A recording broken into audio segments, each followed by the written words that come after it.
This old hammer,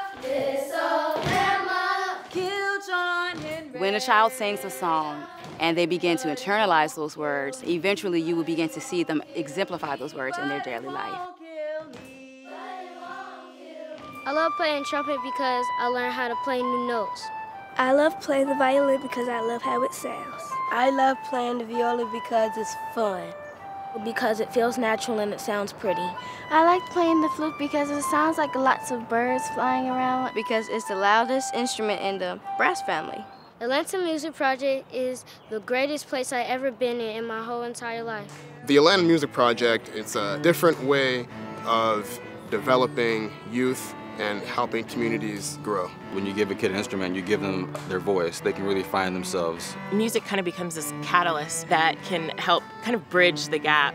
They have a place they can go.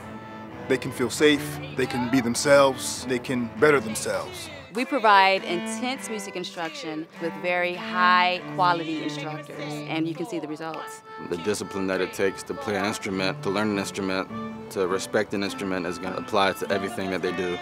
It can translate to their school, to their academics. With music, you're always reading rhythm, reading notes. We have a young student, and she was reading at a 4.2 grade level after having sung choir pieces with us in Russian, Spanish, English, French, and Swahili.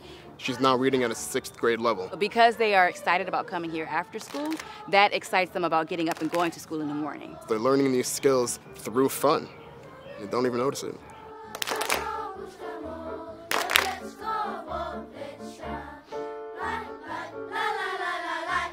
This is a process. This takes time, this takes work. At first they might not want to do it, but the more you teach them, the more they want to do it, and sometimes you have to take the instrument out of their hand. We've had kids that come in that are very shy, and by the time they're through with 1 year, you know, they're standing up straight like they own Atlanta. I could tell it's making a big difference. I've seen it really help into team building skills. They are working in a way that you usually see professional organizations work, not kids. A lot of our students don't get a chance to see other parts of the city. So when they prepare for concerts, we bring them out to, say, Emory University or the W Atlanta Midtown. They had a performance at Phillips Arena with Roger Waters from Pink Floyd, and that was a whole lot of fun. It empowers them to take ownership of their city.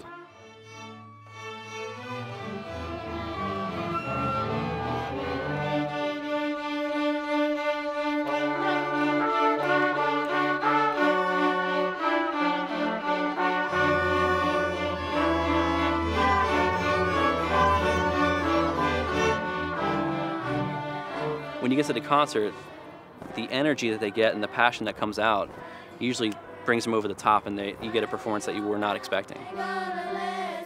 You see them start a piece, and they're very attentive, and you see it all at the very end when they finish that piece, and there is this look of accomplishment. You know, they stand up tall, and so they have such pride for what they do because they've worked hard at it. They accomplished something, and they got to have people witness it.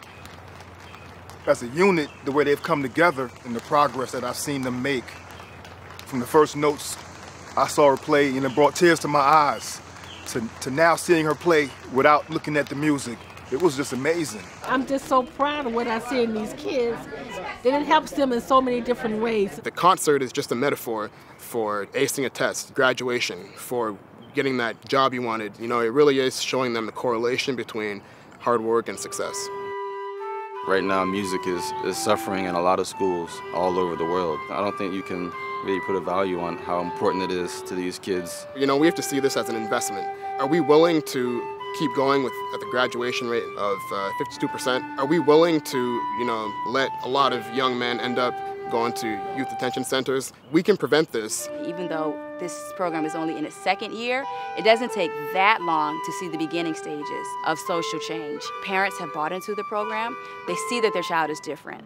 The parents get psyched and hyped about the program, and then you get the neighbors and the community involved. And before you know it, just like a small town has a football team, this youth orchestra can do the same thing. It's a hard place to grow up, so without a program like this, they would not get exposure to any of these kinds of things. It reaches right at the core where there's a lack of arts. It makes it easy. There's really could be no excuse for them not to come. It keeps the kids off the streets, out of activities that they shouldn't be getting involved in at a young age. There is an abundance of kids in need.